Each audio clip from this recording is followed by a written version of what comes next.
TalentPath has brought a connectivity to the community that we've never seen before. How do we engage with the next generation of coders, the next generation of developers?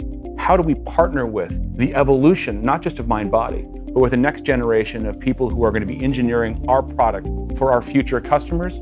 TalentPath was the only game in town. When you don't have any diversity, you don't have equal opportunity for everyone, you only have one vision, and you only have one perspective on your product. We were bringing in the best possible leaders that we could, and they made wonderful decisions, but there were no leaders for our women to look up to.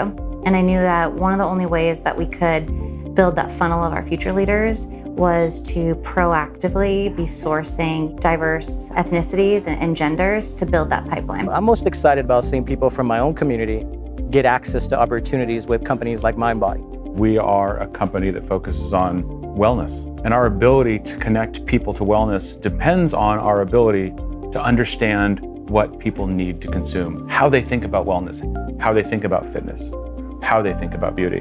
We need an incredibly diverse group of people to actually understand what those things mean.